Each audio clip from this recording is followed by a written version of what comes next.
My mother used a cleaver to hack my father and grandmother to death. I am the sole witness.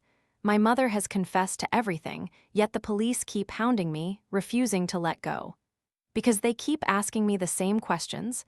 What did you see? What did you hear? What did you do? I trembled, clenching my fists, my eyes burning with hatred as I stared at the detective interrogating me. I gritted my teeth, trying my hardest to rein in my emotions. But I don't understand why they insist on knowing. Why do they have to make me recount it? How could a woman have the strength to hack a strong man to death? And it wasn't just one, it was two. The man opposite me had an impassive, stone-cold face. Every word he uttered seemed to radiate an icy chill that pierced me to the bone.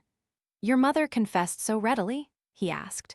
Her account of the crime seemed airtight, without a single flaw, yet she overlooked one detail. The water meter doesn't just calculate your water bill, it records the exact time water is used, down to the second. Immediately, the sound of rushing water echoed in my mind. That sound created a stark contrast with the drip, drip, drip of blood in my memory. "Tristan Chen, are you trying to confess in your mother's place?" It was clearly a question, but he spoke with a tone that suggested he was stating a fact. "Because according to your mother's testimony, the water meter at your house was running at the moment she swung the knife and committed the crime. She was at the scene. So why was the water meter running?" I had been silent for too long. Since the incident, I hadn't uttered a single word. Everyone thought I was too shocked to speak. But in reality, my mother had specifically told me not to say anything, because she knew that speaking too much would lead to mistakes. But at this point, I couldn't hold back anymore. I looked up, straight into the detective's eyes, and calmly asked, "If I explain this clearly, will you believe that my mother is the killer?" The police had waited for me to speak for a long time, so when I finally did, they unconsciously let out a sigh of relief. But as soon as they heard my question, their expressions grew grave again. So I told them my parents' relationship was terrible. For as long as I can remember, they constantly argued, fought, and cursed at each other. At their most intense, they would even scream threats to kill each other. Perhaps that day, things truly reached a breaking point. So, in a fit of rage, my mother ran into the kitchen, grabbed a cleaver, and hacked my father to death. My grandmother, no doubt, rushed in to save her son. Maybe my mother was in such a frenzy, so consumed by the violence, that she just killed her too. I believe my mother told the police the same thing. The interrogating detective and the transcriber exchanged glances. Then, with skeptical expressions, the detective asked me, "Perhaps you didn't witness the event unfold." I shook my head. I was about to take my university entrance exams. My grades were decent, but the school I wanted to attend was too far from home. My father no longer provided for me, so I had to work as a tutor to earn money for my tuition. That day, my student's entire family went on a trip, but forgot to inform me. So when I arrived, there was no one there, which is why I came home earlier than planned. Who would have thought that as soon as I pushed the door open, I saw my mother hacking at them? My father, covered in blood, was on the ground, no longer able to resist. My grandmother had also been struck several times but still tried to crawl over and shield my father. Seeing this, my mother became enraged and kicked her away. Her blood splattered onto my face. Speaking of this, I involuntarily sighed, my voice suddenly laced with an indescribable emotion. My grandmother had always been very kind to me. When I was little, our family was poor, but she spoiled me like a little prince, tirelessly caring for and raising me over the years. My mother finally stopped. She was panting, then turned to me, sobbing, "It was them, they weren't human. Don't blame me, son, don't blame me, I was forced." Then she pointed to the door and screamed at me, go quickly. Just pretend you didn't see anything." I hesitated for a second, not saying a word. At that moment, my grandmother, with her last ounce of strength, tried to grab my pant leg, but I evaded her. Then I calmly walked further into the house, went straight to the bathroom, and turned on the faucet. I washed the blood from my face while listening to the sounds of flesh being hacked outside. At first, no matter how loud the running water, it couldn't drown out their screams, but gradually everything fell silent. Only when there was no sound, left outside, did I turn off the water and step out. My father was dead, my grandmother was dead. My mother threw the cleaver to the ground and collapsed helplessly onto the floor. Blood was everywhere, a deep crimson coating everything I saw. Just then, footsteps suddenly echoed from upstairs. My mother instantly flinched, then ordered me, Call the police, quickly call the police. If someone else calls first, you'll be implicated. After that, I called the police. I looked up at them. It was clear they didn't believe me. You witnessed your mother hack your father and grandmother, yet not only did you not stop her, you calmly went into the bathroom to wash your face. I nodded firmly, then casually asked in return, so, what crime did I commit? Failing to render aid to someone in danger of death. I asked curiously, suppose I was scared stiff at the time and couldn't do anything. Then, perhaps, I was possessed by some evil spirit to go wash my face. Would the police overlook my inaction? I sighed helplessly. The truth is, I was in a difficult position too. The victims were my father and grandmother. The killer was my mother. They're all family. Whatever I did, whatever I said, it felt like I was using a saw to carve pieces out of myself. I feigned ignorance. Why do you insist on knowing everything? I'm just a kid who just finished his university entrance exams. Aren't you worried that witnessing such a scene will cause me psychological problems? Just because I'm an adult now, just because I'm 18, does that mean I don't need protection anymore? Is there really such a huge difference between being 17 and 364 days old and being 18? I even felt a touch of resentment, resenting all of them. If only I had known, this would have happened a little sooner. At least as a minor, I could have safely retreated and wouldn't have had to endure these endless interrogations. Perhaps it was because I was too calm. The detective's gaze grew sharper and sharper. You don't look shocked at all. I retorted instantly. Do I have to go completely insane to be considered traumatized? Someone is dead, someone has confessed. Can't the police just close the case quickly? Those who need to arrange the funerals should do so. Those who need a court verdict should wait for one. I don't have much time left. In half a month, I have to go enroll in university. Hearing this, the detective seemed to explode with fury. Though he tried to restrain himself, he couldn't help but slam his hand hard on the table, creating a heavy thud. Do you know who the deceased are? Do you know who the killer is? They are your closest family, yet you can utter such cold words. I calmly asked, so what do you want me to do? Should I say my father committed unforgivable crimes, deserved to die 1,000 times, and death absolves him of all sins? Or should I say my mother is a killer and you should take her away and execute her? I put on an expressionless face. Clearly, I shouldn't say anything and I shouldn't do anything. But you kept pressing me as if you'd only believe me once I spoke. You think I'm cold? Aren't you yourselves cold? If I were to wail dramatically, agonizing as if I were dying and coming back to life right now, what would you think of me? You'd surely think, he's an adult, yet he's crying like a child. There must be something hidden here, right? I mocked them. They seemed to find no words to retort, so they changed the subject. We hear your father had a tendency for domestic violence and frequently beat your mother. Is that true? Such an obvious truth, yet they still had to come to me to confirm it. How amusing. It's true. My mother always had new wounds overlapping old ones, and old wounds overlaying even older scars. I continued, everyone in the neighborhood knows about this. If you don't believe me, just roll up her sleeves and see. The bruises from last time probably haven't faded yet. The detective asked in surprise, did your mother tell you all these things? Of course not. I was surprised too. Why would they think my mother would tell me these things? Because if it wasn't me, who would treat her wounds? Who would apply medicine for her? Who could rush her to the hospital when she was beaten to an inch of her life? Hearing these words, the detectives looked utterly uncomfortable.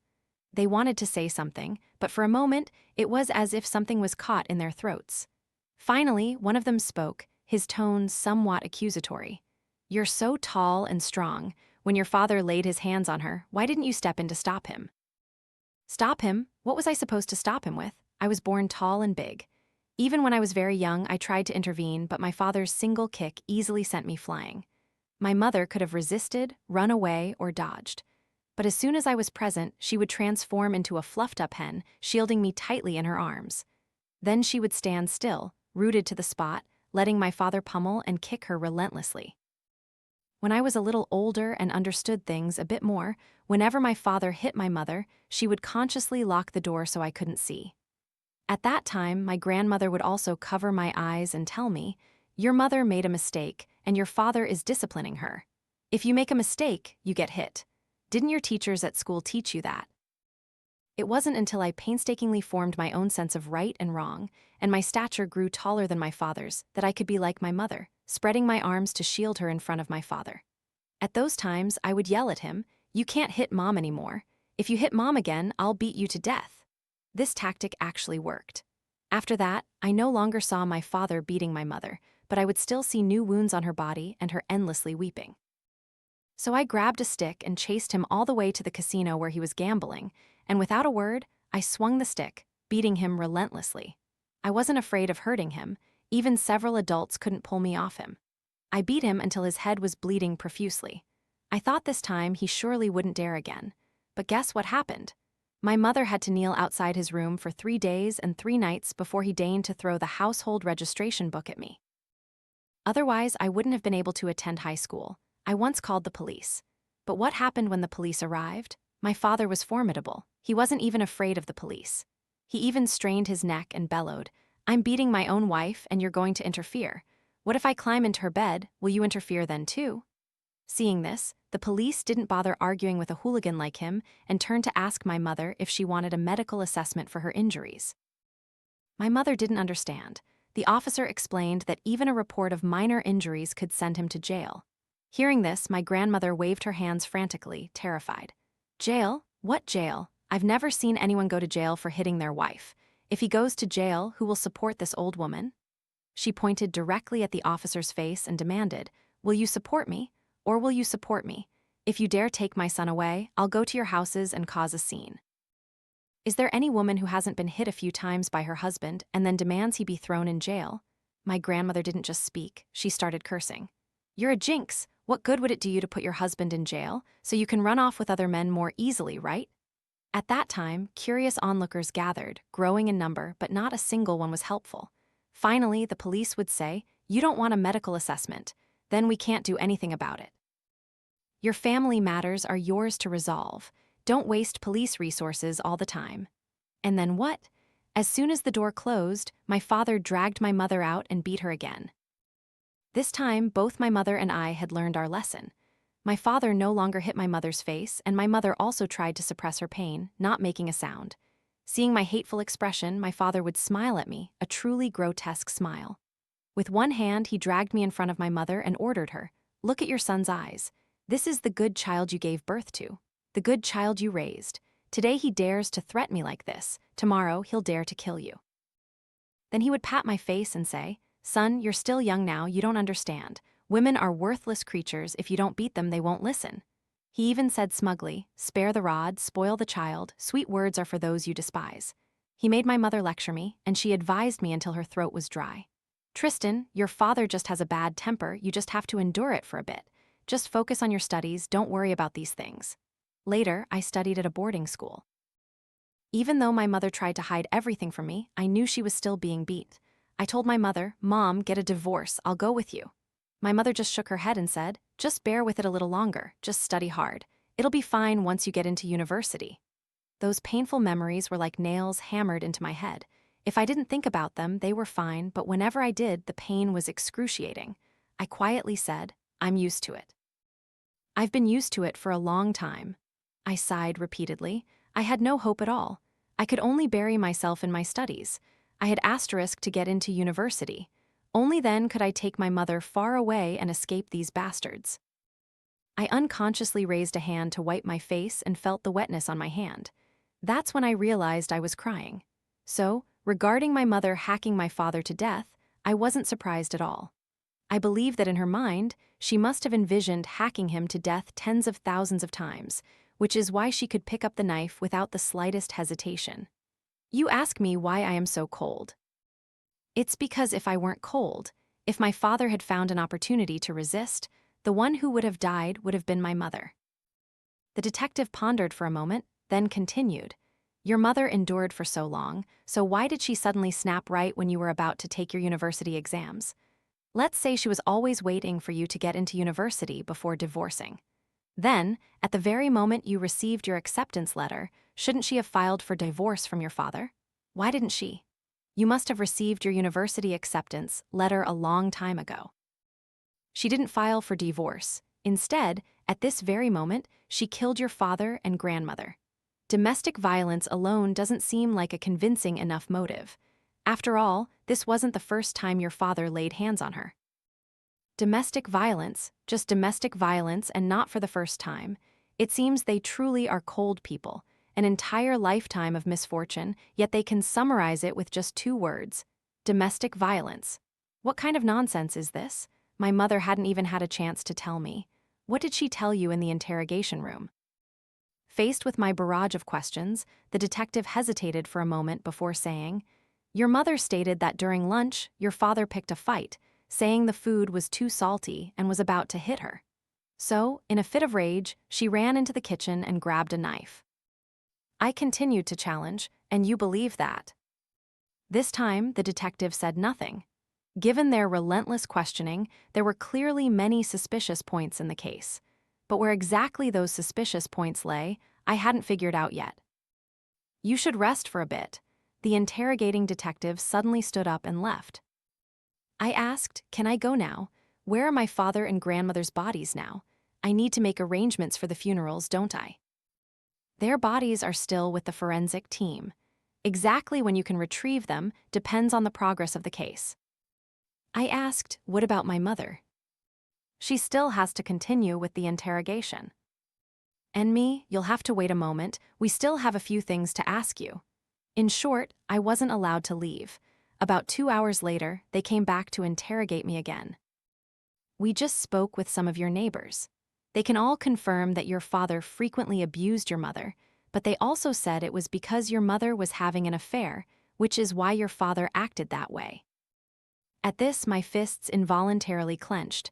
I just stared at them without speaking. They pressed, "Is it true?" I asked. "What? Is it true? Your mother had an affair? Who was the lover? When you came home, was anyone else at the scene?" I coldly asked. "What are you suspecting?" "They suspect my mother and her lover conspired to kill my father and grandmother." The detective seemed displeased with my challenging tone. He scoffed and said, "This kid likes to nitpick, but it's not impossible. Your father is 1.8 meters tall, and your mother is only 1.6 meters. She chopped your father straight in the neck. Does that make sense?" "Perfectly logical," I replied calmly. With that height difference, all she had to do was raise her arm and she'd hit his neck. But that spot was completely mangled. Was your father paralyzed or something, just standing there foolishly, letting her hack at him? That, I'm afraid, no one can clearly determine because my mother was so enraged. After my father fell, she continued to hack at him many more times. If she'd had a bit more strength and time, it wouldn't have been impossible for her to chop him into mincemeat. "Aren't you worried that your mother's lover killed them, and your mother is taking the fall for him?" I answered definitively, "My mother did not have an affair, and she has no lover. It was all David Chen's false accusation against her. Before, when my family lived in the countryside, the houses were very far apart. Even if my mother was beaten half to death, few people would likely hear her cries for help. But my family bought a house in the county town. Every few days, my mother would be beaten, and the neighbors would certainly have an opinion. Yet my father would ask, 'This promiscuous woman cheated on me, doesn't she deserve a beating? Damn it, constantly flirting with men, doesn't she deserve a beating?' If a male neighbor tried to intervene, even with a few words, he would immediately demand, 'Damn it, you the illicit lover.' Without waiting for an explanation, he would brandish a knife, threatening, 'I'll hack you to death.' Gradually, everyone started to think my mother was a promiscuous woman. Women avoided her, gossiping behind her back and constantly slandering her. Men also avoided her, fearing that even a slight association might bring trouble upon themselves. I told them, 'If you don't believe me, you can go to our old village to investigate.' The police actually were competent. They didn't need me to urge them on for such a minor task. Even as they were interrogating me, the investigating officer returned. Then that person placed a file on their table. The detective flipped through a few pages and asked in surprise, 'Your father didn't have a stable job, so where did you get the money to buy a house in the county town? After your family moved to the county, your father didn't seem to look for work either. So where did your household expenses come from?' I tried my best to remain calm. 'Your colleagues have already investigated thoroughly, haven't they? So you will believe me now. If you don't believe me, why bother asking me?' 'Tristan Chen,' the detective roared, 'we are asking you now, not the other way around. I suggest you cooperate.' I thought for a moment, then said, I don't know. When I was younger, I remember my parents used to work far away. Later, because my grandmother's health wasn't good, they had to come back to take care of her. After that, only my mother occasionally worked far away, while my father stayed home. When I was a little older, I suppose my father lived by gambling. Most of the money came from his winnings at casinos. The detective snorted coldly. Living by gambling. That's called illegal gambling. I suppose so, I replied. After a moment of silence, the detective's tone softened slightly. Do you have any outside work? I shook my head. No, sir. Are you sure? I replied calmly. I am absolutely certain I do not. The detective held up a statement and said, This is a statement from your old neighbors in your hometown. They said that when you were 7, your mother brought a man from another place home and demanded a divorce from your father. Do you have any recollection of this? I still shook my head. No. The detective suddenly roared, You're lying. Did your father ever hit you? I still shook my head. No, when I was little my grandmother protected me. When I grew up, he couldn't hit me anymore. You're lying again? The detective's voice grew even louder. He didn't just order me to take off my shirt, he didn't even tell me to do it myself. The moment his words ended, someone stepped forward and roughly pulled my shirt up. Oh my God, a police officer exclaimed in shock. The interrogating detective quickly stepped forward to see and also asked me in astonishment, Where did these scars on your back come from? I calmly replied, I fell. These are clearly whip marks, still visible after more than a decade. How could they be from a fall? He beat you too. After talking for so long, this was the first time I felt a hint of compassion from the police. That summer, David Chen tied me to the staircase and relentlessly whipped my back with a large bullwhip. My mother and grandmother cried hysterically. David, are you trying to beat my precious grandson to death? But if I don't hit him, that woman won't come back. He grabbed my hair and ordered, Talk to your mother, tell her to come back, tell her to get her ass back here. I stubbornly refused to open my mouth, but from the other end of the line came a woman's heartbreaking screams. Tristan, what happened to you? David Chen, what are you doing? David Chen roared, I'm giving you 3 days. If you don't come back, I'll beat him to death. And my money too. If even a penny is missing, I'll skin him alive. My mother argued from the other end of the line, That's not your money. That's my hard-earned money, every single cent of it. David Chen said no more and started whipping me again. Finally, I couldn't hold back and let out cries of pain. So my mother compromised. She said, Stop hitting him. I'm coming back, you hear me? I hated myself. Why couldn't I hold it in? If I hadn't made a sound, my mother could have escaped. I wiped away my tears and calmly said, A violent man beating his wife and son is completely normal. They get beaten, and as long as they're not beaten to death, no one cares. They pulled my shirt back down and returned to the main topic. So, considering how he treated your mother, and how he treated you, it's quite normal for your mother to kill him, isn't it? I avoided the topic and coldly retorted, Aren't you going to ask about my mother's lover anymore? My mother has no lover. That man was her salvation. I only met him once. He was a very ordinary man involved in an affair. My family would never tell me these things, but the old folks in the village always needed to recount old stories to kill their lonely time. That man was actually deceived, because he thought my parents were already divorced. Why? Because David Chen had sold his own wife. They went to work far away together, and a small sand merchant fell in love with my mother. My father then had an idea. He told my mother to set a trap for that small merchant. Unexpectedly, the small merchant truly fell for it. He promised that if my father agreed to divorce my mother, he would give my father a sum of money. That money was enough to bring his gravely ill grandmother back from the gates of hell, and also enough for him to live lavishly for a while. So he and my mother staged a fake divorce. My mother sold her body to get money from the small merchant, and my father promised he would use that money to raise me well. His thinking was that a small merchant would never truly be sincere with a village girl. He thought that once the merchant got bored, my mother could still come back, but he never knew that such a thing as love still existed. The small merchant overcame all difficulties to marry my mother.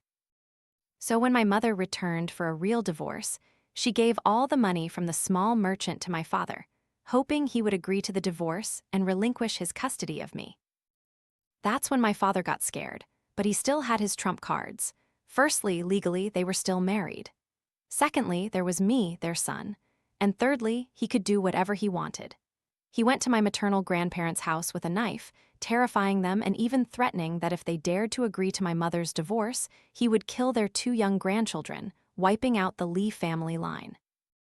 From then on, my maternal grandparents and uncles severed ties with my mother and no longer allowed her to set foot in their home. After that, the small merchant, seeing that my mother never returned, came looking for her. He truly loved my mother. He didn't care about her deception, nor did he even mind that she had a son. He even helped find a lawyer to sue. However, he didn't know that my parents were worse than pigs and dogs, and that even their own son was just a pawn for my father to achieve his goals. David Chen used my life to threaten my mother. Back then, phones didn't have video call capabilities. So every few days, he would beat me and make me scream in agony. My mother could have escaped. She wouldn't have had to live this hellish life anymore. It was me, it was all because of me. Because of me, she had to return and endure this man. The small merchant was a man of integrity and affection. Worried that my mother would suffer if she returned, he gave my father a considerable sum of money. He didn't ask for anything in return, only that my father would treat my mother well. That's how our family got a house in the county town. In the eyes of the villagers, this was like a carp turning into a dragon, but my mother's life only grew more miserable. She couldn't go out to work. She had to stay home all day caring for children and the elderly. She had no money left and had to live by reading David Chen's moods. He didn't remember that the 2 largest sums of money in his life were both obtained by my mother. He only remembered that during the fake divorce period, my mother had been involved with another man. When he was unhappy, he would feel she was bad luck, so he would drag her out and beat her. When he was happy, he would curse her for cheating, then beat her again. As soon as she showed the slightest intention to resist, he would drag me out and beat me. To spare us both more suffering, my mother could only endure. She considered being beaten as common as eating meals. She didn't fight back, nor did she cry out. She only hoped each beating would end quickly. She naively believed that if she just obeyed, our lives would be a little better. She longed day and night for me to grow up. It's a pity, it was just a little too soon. I coldly asked again, did David Chen deserve to die? Did my mother deserve to kill him? Can my mother's actions be considered self-defense? Even if not full self-defense, at most it would be self-defense exceeding reasonable limits, wouldn't it? My mother was the one who told me to call the police. After the incident, she didn't flee. Isn't that considered a voluntary surrender? Are you interrogating her so relentlessly because you're determined to get a death sentence for her to be satisfied? I almost gritted my teeth as I spoke these words. The detective asked in a deep voice, if it were simply like that, then of course it could be considered self-defense. Even if it was self-defense exceeding reasonable limits, she wouldn't be severely punished. But what about your grandmother? Your grandmother was elderly, and while your mother held a knife, your grandmother posed no threat. Why did she also have to hack your grandmother? Your grandmother's head. The detective couldn't bring himself to finish the sentence. Yes, my grandmother's head was hacked so badly that only a thin layer of skin remained. But there was good news. The police now believed that my mother was indeed the killer. I told the police that I, too, harbored a special hatred for my grandmother. As soon as my mother became a daughter-in-law in the Chen family, my grandmother forced a set of rules upon her. She liked to soak dirty clothes in cold water overnight and then make my mother wash them the next morning. The water was already cold, and after a night, a layer of ice would form on the surface. The moment my mother plunged her hands in, her fingertips would immediately turn red from the cold. My mother was ordered out of bed to cook on the 2nd day after giving birth. My grandmother would say, "Women shouldn't be weak. What woman doesn't give birth?" When I was young, the old people in the village often praised my grandmother for being formidable, managing her daughter-in-law to be utterly obedient. My grandmother was very clever. From the moment I was born, I was a pawn, a hostage, a chain that could make my mother toil like an ox or a horse. Whenever my mother called me son, my grandmother would add naughty behind it. Whenever I called her grandmother, she would happily respond with good child. When I grew up fair and plump, she would ask, am I not a good caregiver for my grandson? If I ever had a slight headache or runny nose, she would immediately turn to scold. What kind of mother are you, raising a child like this? When I grew older, my grandmother seemed to become a little more sensible. Often, when my father beat her, she would advise, what woman doesn't go through this? Just endure it until your son grows up, until you become a mother-in-law, then everything will be fine. You're much luckier than me. That year, when I was in confinement, I just wanted an egg, and David's father smashed a raw egg against the wall and made me lick it up. I didn't have a mother-in-law, yet I still had to painstakingly care for your child. My mother-in-law was so cruel, she made me carry my child to the fields to harvest rice seedlings. Men are trees, women are vines, you must rely on your tree to live. If your tree dies or is damaged, how will you live? Look at me. David's father died. I remained a widow out of respect for him. Everyone praised me for it, not like you. You ran off with another man and still have the nerve to live. Your own family doesn't even talk to you anymore. My family, out of pity, still shelters you. Your husband was unfairly called a cuckold, so what if he hit you a few times? My grandmother would also often tell me, your mother is very naughty. It's a good thing she fell into a reasonable family like ours, otherwise she would have been drowned in a pig cage long ago. You are a descendant of the Chen family. The future of the Chen family depends on you. You should advise your mother, tell her not to cause trouble. She doesn't even think about her son at all. You were so young when she abandoned you to go with another man. Now you're grown up and understand things, but she's still restless all the time. Can't your father just beat her to death? Your father isn't an unreasonable person. If there was nothing wrong, who would bother to hit her? Your father isn't having an easy time either. Your mother just doesn't know her place. Your mother isn't filial to your father. I told the police that in her heart, my mother must have also harbored a special hatred for my grandmother, so when she saw her rush in to shield the blows, she just kept hacking. Anyway, at this point, I involuntarily asked again, no matter what with a confession, she can't be sentenced to death, can she? Besides, I am the only remaining family member. I will definitely sign a waiver. The police couldn't help but be astonished. They couldn't understand how I could say such things. Your grandmother also has 2 other daughters. I calmly said, it's fine. I am my father's son, so I inherited some of his bad habits. I will take a knife to their houses and threaten them. Anyone who dares not sign the waiver, I will hack them to death. If I die, no one gets to live. I threatened them so calmly. The police officers were momentarily stunned. However, at that very moment, someone walked in and said, Captain Yang, Lyra Lee has attempted suicide. Lyra Lee is my mother's name. They said she couldn't endure the repeated interrogations by the police, so she bit her tongue to commit suicide. Unfortunately, she failed. Her tongue was torn and her mouth was full of blood, but she didn't die. Not only did she not die, but even her ability to speak wasn't significantly affected. When she's discharged from the hospital, she'll still have to continue with the interrogation. I didn't understand, so I asked, what other suspicious points are there in this case? Do you have to wait until she dies before you stop questioning her? At this point, the police were also extremely troubled. They were very afraid that if my mother successfully committed suicide, they would also bear some responsibility. At that rate, the case would be unsolved, and they would have an additional death on their hands, making the situation even harder to resolve. Soon after, I left the police station. A few days later, I received notification to retrieve the bodies of my father and grandmother. Of course, they were no longer intact bodies. My grandmother's head was hacked so badly that only a layer of skin remained, and my father's body from neck to abdomen was almost completely mangled, yet I felt no fear at all. Just take their bodies to the crematorium, cremate them, and then flush their ashes down the sewer, and everything can be over. Captain Yang accompanied me, saying regretfully, I deeply sympathize with your mother and your situation, but murder is still murder. Given your family's circumstances, we will now cover the cremation costs for your father and grandmother. However, this case will take a long time to go to trial. You can go enroll in university first, just keep your phone accessible, as you may be needed to testify in court later. I nodded, yes, sir. Then he asked, have you gathered enough for your university tuition?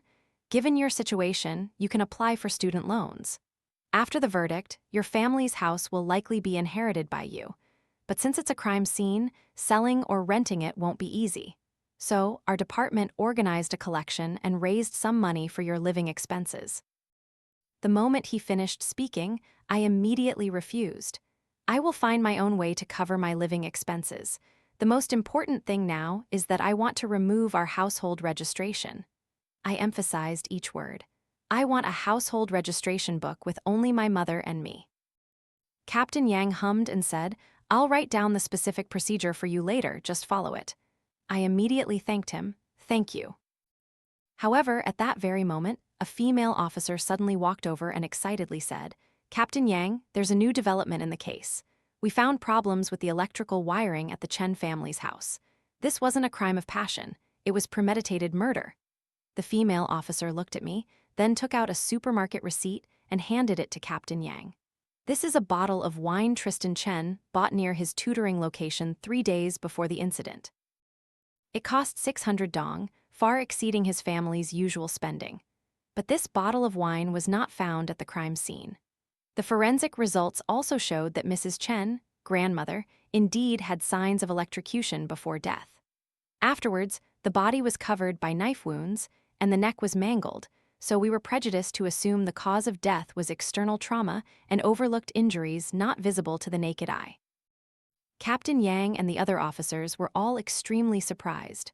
For a moment, their eyes unconsciously converged on me. The female officer continued, "It was precisely because of this bottle of wine that we discovered the electrical wiring problem at the scene, and from there, we thought to check the bodies for signs of electrocution." She theorized, "I suspect the perpetrator used this bottle of wine as bait and caused the victim's death by electrocution. The perpetrator must have used water to conduct electricity. Since the crime scene was also covered in blood, the water was concealed. And when Lyra Lee was hacking, the running water from the faucet was likely for disposing of that wine bottle. Whether it was sabotaging the electrical circuit, using wine as bait, or using water to conduct electricity, these are not things a rural woman like Lyra Lee could have conceived of." The female officer's sharp gaze finally settled on me. "Only you, Tristan Chen, could have done all of this. Lyra Lee is confessing to save her son. How did you dispose of the wine?" Captain Yang was half convinced, half doubtful. He thrust the receipt in my face. I coldly asked, "Can a single receipt prove I bought wine? I paid in cash. I already checked that supermarket, there are no cameras." "There might not be cameras inside the supermarket, but directly across from it is a bank. The bank's external camera recorded your face." Without waiting for me to ask, the female officer directly answered my unasked question. "Furthermore, on the day of the incident, the entire family of the student Tristan Chen tutored went on a trip, and Tristan Chen arrived to find no one there." If Tristan Chen had only learned of this after arriving at the student's house, then he genuinely wouldn't have had time to commit the crime. But what if he knew in advance that his student's family would be traveling that day? What if he even arranged that family trip himself? The main purpose would be to create an alibi for himself. That's just an 8-year-old child, and the case has nothing to do with them. The police wouldn't intentionally suspect a child of lying. Parents also wouldn't let their children get involved in something like this. Furthermore, even if we investigate to this extent, a child's testimony cannot be used as evidence. The female officer concluded, "You planned so meticulously. This could fundamentally not be a crime of passion, but rather a planned, premeditated murder." Planned so meticulously? Wasn't a loophole still discovered? A bank across such a wide street from the supermarket could still capture my face. Although all of this was currently just the female officer's speculation and couldn't be used as evidence, Captain Yang still told me, "You cannot retrieve the bodies for now. Come with us to the police station for further investigation." I rotated my neck to release the emotions that had been suppressed for too long. All this prolonged investigation was just to prove that I was the killer, not my mother. I didn't understand, so I asked, "Why is that? Someone has confessed. Why do you keep investigating?" I asked curiously. "Are you police officers that idle?" "Tristan Chen," Captain Yang roared, "do you know what kind of case this is? This is a major criminal case, 2 lives lost, hacked to death so viciously, with brutal details and an enormous impact. Domestic violence? Not brutal, no lives lost, so no big impact." Finally, I lost my temper. Not only that, before they could even react, I swiftly snatched the female officer's gun. I had originally intended to take her hostage, but the female officer was professionally trained after all. I didn't have the chance. I could only point the gun at my own head and furiously demand, "Why do you insist on investigating? When my mother was being abused, why weren't you this serious about your responsibilities? When my mother was falsely accused of adultery, why weren't you pursuing the truth like this? When my mother was beaten to within an inch of her life countless times, did anyone demand justice for her?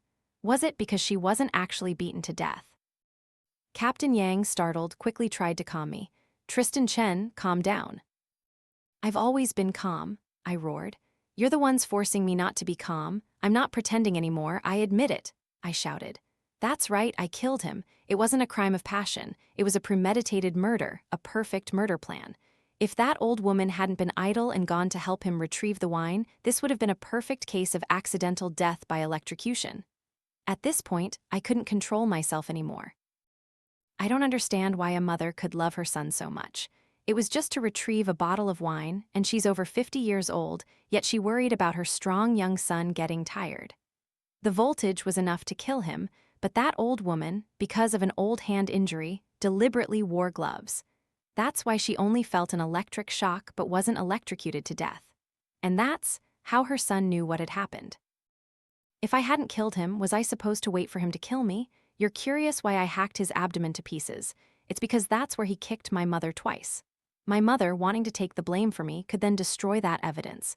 I truly don't understand. I asked them again and again, why are you investigating so thoroughly? My mother was going to commit suicide then. That way I could have gotten off scot-free. Yes, we had no other hope. She goes to jail, I go to school. We only hoped that during holidays, we could still meet once through the glass window. Why won't you grant us even that tiny bit of hope? Their lives matter, but ours don't.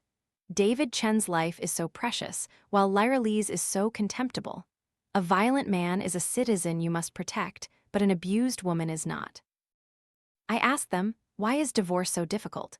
When love has fractured, can't you divorce? When you're abused, can't you divorce? We went all the way to the Civil Affairs Bureau, and he still beat her right in front of everyone. Where were you police officers then? With a bruised face, she went to the hospital for an injury assessment, and the report didn't even classify it as minor injury. Why? When we went to the police station, you said this should be handled by the Women's Federation. How did they handle it? They only knew how to advise. Spouses may fight in bed but reconcile by morning. Newlyweds, think more about your children as you grow old. Think about the children? What children? In such a rotten family, how could they expect me to provide anything for children? My mother and I had no other hope. We only thought that after I got into university, we would leave that house together, go far away, and never return. But even then, he wouldn't agree. He tried to change my aspirations, not allowing me to go to such a distant city. He said wherever I went, he would follow.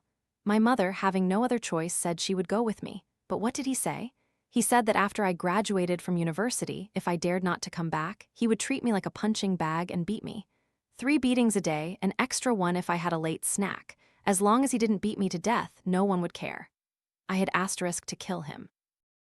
Only when he died could my mother be truly free. I was wrong. The chain around my mother's ankle was never my father, it was me. I was the lock that kept her from being free. So even if my father died, she still couldn't escape. She still had to take the blame for her son. I was overly agitated, and at the same time, overly excited. Finally, I poured out everything in my heart. I only hated myself for why I only thought of killing him now to end everything. Suppose the first time I hit him with a stick, if I had killed him then, would the police have interrogated me relentlessly like this? Suppose when I was little, I had put rat poison in his rice bowl, then my mother wouldn't have had to suffer so much. Just as I was speaking, my mother's voice suddenly echoed from afar. She desperately screamed, "Son, no, Tristan, no, my son, don't." The police must have called her to calm me down, but she was even less calm than I was. "Son, you are my life, don't do this. It's okay, the lawyer said you won't be sentenced to death. We'll go to jail together, we'll get out someday. I just need you to live, just live. Whether you're a university student or a criminal, in my heart, you'll always be my good son." She kept trying to rush in, but 2 police officers quickly held her back. She continued to cry hysterically. "The sky hasn't fallen, Mother is still alive." Captain Yang also urged, "Tristan Chen, don't get agitated. The law is impartial, but people have feelings. The court will consider the circumstances when making its ruling. As long as you live, there will be hope. The law will give everyone a chance to rebuild their lives." Perhaps rebuild? Why should I rebuild my life? I wiped away my tears and told my mother, "Mom, don't be heartbroken, don't be sad. Even without me, you must live well. I don't want you to go to jail. I don't want you to watch your son go to jail, powerless to do anything. I don't want you to suffer hardship and humiliation for my sake any longer. Fly, Mom, fly wherever you want. Be free, live for yourself, be threatened by no one, and never compromise for anything. I am your son, Mom, but I am also his son. But he doesn't deserve a son. He deserved to die an unnatural death with no heirs. I screamed. Mom, you are Lyra Lee, you are a living person. Not someone's daughter, not someone's wife, not someone's mother, you are yourself. Live on, I will be by your side in another form. I will become the wind, the rain, a tiny sprout, a blossom, a puppy, a kitten, forever by your side. Bang, a gunshot echoed, and everything ended. The moment I fell to the ground, my soul was finally freed. I seemed to see my mother smiling. She gave such a sweet and happy smile and said to me, My child, welcome to this world. I am your mother. I am the one who loves you most. I will use everything I have to protect you. Wah, I immediately burst into tears. If anyone could understand my crying, they would know I was saying, No, woman, be yourself. That is the mother of a child. Afterthoughts *. I am Lyra Lee. The wind today is so gentle, and the rain is so light. The small sprouts and flowers are bursting with life. The kittens and puppies are so well behaved. I am free, so my son is also free. I am happy, so my son is also very happy. I am smiling, and he is smiling too.